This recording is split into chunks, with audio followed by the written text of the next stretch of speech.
जय श्री राधे। पूज्य श्री सद्गुरुदेव भगवान के चरणों में प्रणाम। परिकर मालिका से पूज्य श्री भाई जी के दिव्य संस्मरण।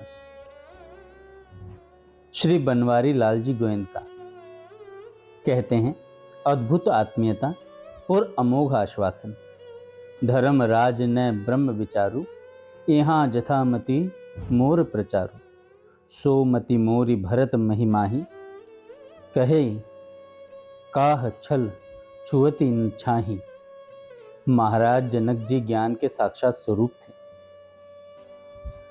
उनके यहाँ सुखदेव जैसे परम अवधूत भी उपदेश लेने के लिए आते थे। वे ही जनक जी रात्रि के समय एकांत में श्री राम प्रेम की मूर्ति श्री भरत जी के विषय में अपनी सहधर्मिणी सुनैना जी से कह रहे हैं, धर्म की कोई बात होती, राजनीति की कोई बात होती, ब्रह्म विद्या की कोई बात होती तो वहाँ मेरी बुद्धि का प्रवेश था, परंतु मेरी बुद्धि श्री भरत जी की महिमा की छाया को छल करके भी छू नहीं पाती।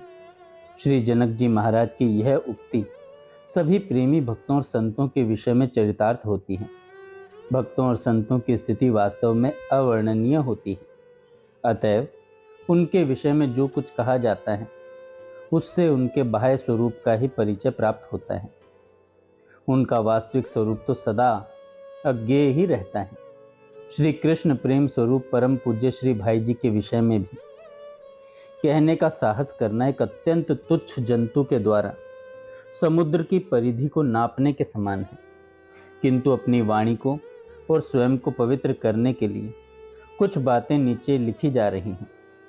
बचपन से ही श्री भाई जी के प्रति मेरा आकर्षण था। एक बार श्री भाई जी कलकत्ता पधारे हुए थे। श्री ज्वाला प्रसाद जी कानोड़िया के यहाँ ठहरे थे। श्री ज्वाला प्रसाद जी से मेरी साधन संबंधी बातें होती रहती थी, अतः उनकी मुझ पर बड़ी कृपा थी। उन्होंने कहा, श्री भाई जी आए हुए हैं, उनसे तुम्हारा परिचय करा दूंगा। उन्होंने श्री भाई जी से मेरी भेंट करवा दी। मैंने साधना संबंधी कई बातें उनसे पूछी। बड़े स्नेह के साथ श्री भाई जी ने उनका उत्तर दिया। इस भेंट की ओर उनकी कही बातों की मेरे मन पर गहरी छाप पड़ी। इसके बाद गीता भवन ऋषिकेश में मैं सत्संग के निमित्त से गया हुआ था। वहाँ मैंने श्री भाई जी से समय मांगा और उन्होंने समय दिया। मैं उनके पास गया। उन दिनों भगवान श्री श्याम सुंदर के प्रति मेरी सख्य भाव की उपासना थी। सख्य भाव की उपासना का क्रम मैंने उन्हें बताया। सुबह से शाम तक कन्हैया के साथ सख्य भाव की भावना का जो क्रम चलता था वह बतलाकर मैंने कहा, मुझे तो वंशी वाले श्री कृष्ण बड़े मीठे, बड़े अच्छे लगते हैं। मेरे पास एक छोटा सा चित्र है, वह आपको दिखाता हूँ। मुरलीधर भगवान मुझे बड़े प्यारे लगते हैं। वह चित्र मैंने उनको दिखाया। चित्र देखकर भाई जी बोले, भैया ब्रज में वंशी वाले ही थे, तुम यह चित्र ले जाओ और अपनी उपासना में रखो। यह मुझे भी बहुत प्रिय लगता है, बहुत अच्छा है। श्री भाई जी के प्रति मेरा आकर्षण बढ़ने लगा। सन 1957 में श्री भाई जी रतनगढ़ गए हुए थे। मैं उनसे मिलने के लिए रतनगढ़ पहुंचा। भाई जी से मिले। मैंने उनसे कहा, भाई जी मैं कुछ दिन यहाँ ठहरूंगा। इन दिनों मैं सब समय आपके पास ही रहना चाहता हूँ। मेरे भोले आग्रह को सुनकर वे हंसने लगे और बोले, भैया रात को तो सोना ही होगा, हाँ दिन भर मेरे पास रहना। जिस दिन मैं पहुँचा उस दिन शाम को उनसे साधन संबंधी चर्चा 2 घंटे हुई। उनके विषय में मेरे मन में जो भाव था वह और कुछ अपनी साधना की बात भी मैंने उनसे कही। श्री भाई जी बहुत प्रसन्न हुए। मुझे एकांत में बातें करनी थी। दूसरे दिन श्री भाई जी और मैं एक मोटर में बैठकर जंगल में गए। ड्राइवर को छोड़कर हम लोगों के साथ अन्य कोई व्यक्ति नहीं था। निर्जन स्थान पर पहुंचकर मोटर एक और रोक दी गई और एक छोटा सा कंबल बिछाकर श्री भाई जी और मैं दोनों बैठ गए। श्री भाई जी ने मुझसे कुछ पूछने को कहा। मैंने अनुरोध किया, जिस प्रकार जेसीडी में आपको भगवान के दर्शन हुए थे वही दर्शन मुझे करा दीजिए। श्री भाई जी बोले, नहीं नहीं, यह सब क्या कहते हो। अपने महत्व को छिपाने का उन्होंने बहुत प्रयत्न किया, पर मैंने कहा, मैं तो आपका अपना हूँ, मुझसे आप अपने स्वरूप को क्यों छिपाते हैं। मेरे बाल सुलभ आग्रह को देखकर उनका हृदय द्रवित हो गया और उन्होंने अत्यंत संकुचित हुए से अपने विषय में एक बात मुझे बताई। उन्होंने यह बात सहज ढंग से कही थी, पर मुझे वह बड़ी ही गोपनीय लगी और उससे श्री भाई जी के स्वरूप का रहस्य कुछ अंशों में मेरी समझ में आया। मुझे लगा कि जो महान विभूति मेरे सामने विराजमान है, उसकी महिमा के करोड़वें अंश की भी कल्पना मैंने पहले नहीं की थी। ऐसे महामहिमान्वित पुरुष को सामने पाकर मैं आत्मविभोर हो गया और मेरी आंखों से अपने सौभाग्य एवं धन्यता पर झरझर आंसू बहने लगे। अपलक दृष्टि से मैं उनको देखता रह गया कि कितने महान, कितने विलक्षण हैं।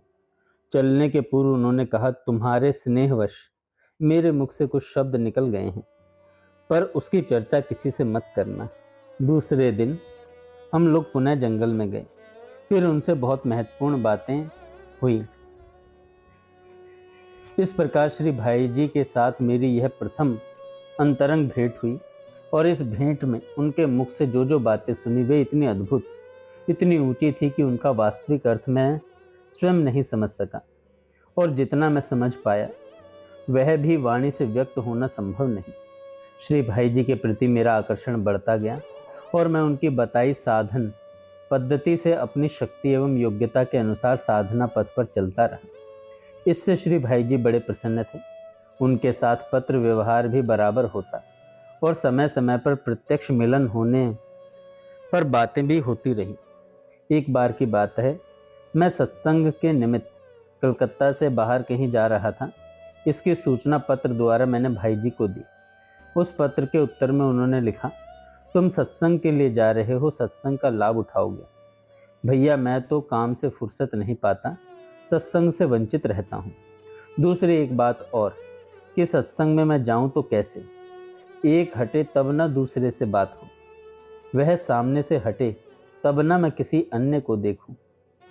भाई जी का पद है, हटे वह सामने से तब कहीं मैं अन्य कुछ देखूं। सदा रहता बसा मन में तो कैसे अन्य को लेखूं। उसी से बोलने से ही मुझे फुर्सत नहीं मिलती, मुझे फुर्सत नहीं मिलती। तो कैसे अन्य चर्चा के लिए फिर जीभ यह हिलती। सुनाता वह मुझे मीठी रसीली बात है हरदम, रसीली बात है हरदम। तो कैसे मैं सुनूं किसकी, छोड़ वह रस मधुर अनुपम। रह गई मैं नहीं कुछ भी किसी के काम की हूँ, अब किसी के काम की हूँ। अब समर्पण हो चुका मेरा, जो कुछ भी था उसी के सब। चलत चितवत दिवस जागत सुपन सोवत रात, हृदय ते वह श्याम मूर्ति छिन नहीं तुत जात। भाई जी कहते हैं, भैया यहाँ तो केवल हृदय की बात नहीं, हृदय और बाहर भी वैसा ही होता रहता है। तब क्या किया जाए, किवाड़ बंद किए कमरे में पड़ा रहता हूँ। लुट गया डेरा, नहीं कुछ बच रहा, हर तरफ हर वक्त ऊधम सा मच रहा। कर रहा है वह शरारत दिन और रात, हो गई मेरी सभी वे किश्तें मात। इन शब्दों पर गंभीरता से विचार करने पर भाई जी की स्थिति का कुछ परिचय मिलता है। एक बार मैंने उनको पत्र लिखा, पर उत्तर देने की उनकी स्थिति नहीं थी। वे परम दिव्य भाव राज्य में अवस्थित थे। अचिंत्य भाव में डूबे हुए उन्होंने लिखा, तुम्हारे पत्र का उत्तर तो दिमाग ठीक होने पर लिखूंगा, पर पहले तुम यह पढ़ो। कैसे देखूं दूर मैं प्रिय जब रहते पास, करती मैं इससे सदा प्रिय पद पद्म निवास। निरख रहे मुझको सदा प्रिय नित निज रस नैन, मेरे दृग भी लग रहे मस्त सदा सुख चैन। रस वर्षा करते मधुर प्रिय मुझ में दिन रात, रहती रस में मग्न सब डूबे रहते गात। मिले नित्य रहते सभी मनमति इंद्रियंग, बिना किसी व्यवधान के नित नव नव रस रंग। भुक्ति मुक्ति वांछा मिटी रही न देह आसक्ति, प्रियतम में नित बढ़ रही अति निर्मल अनुरक्ति। इस पद में श्री भाई जी की स्थिति की कुछ झलक है कि वे श्री श्याम सुंदर से किस प्रकार घुले मिले रहते हैं। मन मति इंद्रियां जिस समय श्याम सुंदर से मिली रहती हैं, उस समय वे महान दिव्य रूप में परिणित हो जाती हैं। यह भी कहा जा सकता है कि वे अति दिव्य बन जाती हैं, क्योंकि दिव्य से ही दिव्य का संयोग हुआ करता है। श्री भाई जी के लिए यह बात घंटे 2 घंटे की नहीं थी, अपितु प्रियतम श्याम सुंदर दिन रात उनके सामने बैठे रहते थे और उनके अपने मधुर प्रेम के वशीभूत बनाए रखते थे उनको। श्री भाई जी के नेत्र श्री श्याम सुंदर को निरंतर निरखते हुए रसास्वादन करते रहते थे और प्रियतम श्याम सुंदर भी सतत श्री भाई जी को निरखते रहते थे। न कोई व्यवधान था, न किसी प्रकार की रोक। नित्य संयोग, नित्य दर्शन, नित्य संग और नित्य मिलन था। नित्य सन्निधि में दूर देखने की बात उठती ही नहीं। इसलिए श्री भाई जी कहते हैं, कैसे देखूं दूर में प्रिय जब रहते पास। इसी प्रकार एक दिन वे परम दिव्य भाव राज्य में थे। उसी राज्य में स्थित रहते हुए उनकी लेखनी चल गई। मैं अपनी योग्यता से यही समझा हूं कि वह लेखनी उनकी नहीं थी, वह लेखनी स्वयं श्री राधा माधव की थी। श्री राधा माधव ही लिखा रहे थे। पत्र के लेखन की पद्धति ही इस तथ्य की साक्षी है। मेरे पास आने वाले उनके पत्र में अंत में तुम्हारा हनुमान इस प्रकार लिखा रहता था, पर उस दिन पत्र के अंत में तुम्हारा हनुमान नहीं लिखा था, बल्कि पत्र के अंत में तुम्हारा हनुमान के स्थान पर राधा माधव लिखा था। हनुमान की जगह राधा माधव का होना ही वास्तविकता को उद्घाटित करता है। पत्र का आरंभ इस प्रकार था, प्यारे बनवारी सभी प्यारे सभी प्यारी, सब में श्री राधा माधव, सब में श्री राधा माधव की मनोहर लीला। कि राधा माधव माधव राधा, छाए देश काल सब और, नाच रही राधा मतवाली, मुरली टेर रहे मन चोर।